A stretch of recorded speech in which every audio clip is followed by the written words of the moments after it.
ఇటీవల కాలంలో మహిళల్ని ఎక్కువగా వెంటాడుతున్న సమస్యల్లో రొమ్ము క్యాన్సర్ ఒకటి.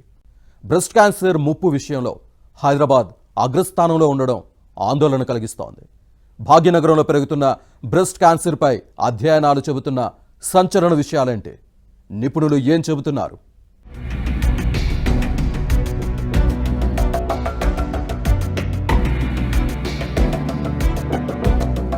మహిళలను క్యాన్సర్ ముప్పు వెంటాడుతోంది. ముఖ్యంగా ఇటీవలి కాలంలో మహిళలకు రొమ్ము క్యాన్సర్ ముప్పు ఎక్కువగా పొంచి ఉందని అధ్యయనాలు హెచ్చరిస్తున్నాయి.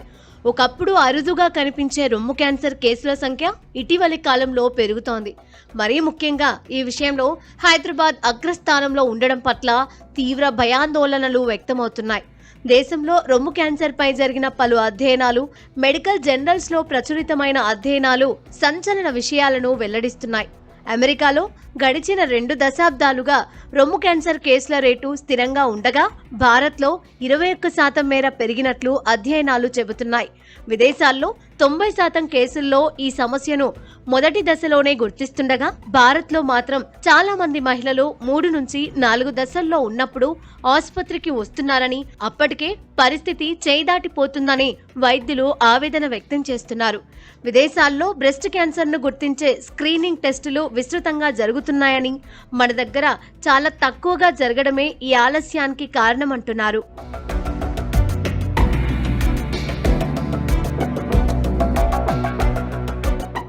భారత్లో హైదరాబాద్, చెన్నై, బెంగళూరు, ఢిల్లీలో రొమ్ము క్యాన్సర్ ఎక్కువగా ఉంది. భారతదేశంలో 2025 నాటికి వ్యాధి తీవ్రత గణనీయంగా పెరుగుతుందని పలు అధ్యయనాలు స్పష్టం చేస్తున్నాయి. కాగా దేశంలో రొమ్ము క్యాన్సర్ కేసులు 2000 సంవత్సరంలో ప్రతి 1,00,000 మందికి గాను సగటున 22 నమోదు కాగా 2022 నాటికి ఆ సగటు 26.6 కేసులకు చేరింది. ప్రస్తుతం హైదరాబాద్లో ఈ సగటు 54గా ఉండడం కలవరపెడుతోంది. అంటే ప్రతి 1,00,000 మందికి గాను 54 కేసులు నమోదవుతున్నాయి. జాతీయ సగటుతో పోలిస్తే ఇది దాదాపుగా రెట్టింపు. హైదరాబాద్ తరువాతి స్థానాల్లో 46.7 సగటుతో బెంగళూరు, 45.4 సగటుతో చెన్నై, 38.6 సగటుతో ఢిల్లీ, 34.4 సగటుతో ముంబై, 30 సగటుతో పూణే ఉన్నాయి.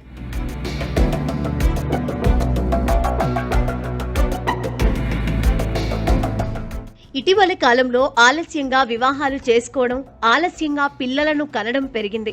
శాస్త్రీయ ఆధారాలను బట్టి త్వరగా పిల్లలను కనే మహిళలతో పోలిస్తే 30 ఏళ్ల తర్వాత బిడ్డలకు జన్మనిచ్చే మహిళలకు రొమ్ము క్యాన్సర్ ముప్పు ఎక్కువ.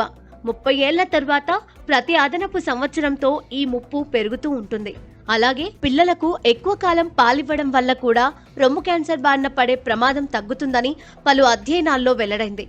ఇక ఊబకాయం సమస్య ఉన్న మహిళల్లో ఈస్ట్రోజన్ స్థాయిలు పెరిగి రొమ్ము కణాలు ఆ హార్మోన్ కు ఎక్స్పోజ్ అయి క్యాన్సర్ బారిన పడే ప్రమాదం ఉంది. అలాగే ఋతుక్రమం ఆగిపోయిన మహిళల్లో కూడా ఊబకాయం వల్ల రొమ్ము క్యాన్సర్ బారిన పడే అవకాశం పెరుగుతుందంటున్నారు.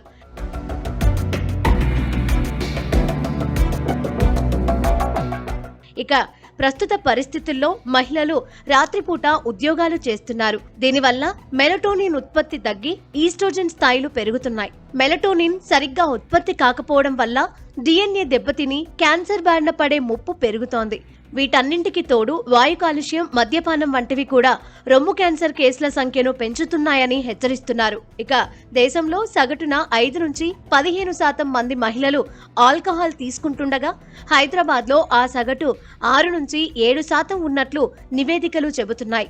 రోజుకు ఒక డ్రింకు మాత్రమే తీసుకున్నా అది రొమ్ము క్యాన్సర్ ముప్పును 7 నుంచి 10% పెంచుతుందంటున్నారు.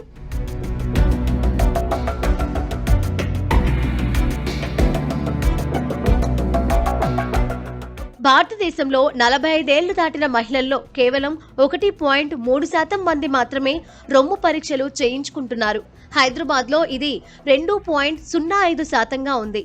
ఇక భారత్లో 50 నుంచి 70% క్యాన్సర్ కేసులను ఆఖరి దశల్లోనే గుర్తిస్తున్నారు. అయితే రొమ్ము క్యాన్సర్ వ్యాధిని ముందస్తుగా గుర్తించడమే సరైన చికిత్స అని వైద్యులు, నిపుణులు చెబుతున్నారు. 40 సంవత్సరాలు వచ్చిన మహిళలందరూ ఎప్పటికప్పుడు ఆరోగ్య పరీక్షలు చేయించుకోవడంతో పాటు యోగా, స్ట్రెస్ రిలీఫ్ వ్యాయామాలపై దృష్టి పెట్టాలని సూచిస్తున్నారు.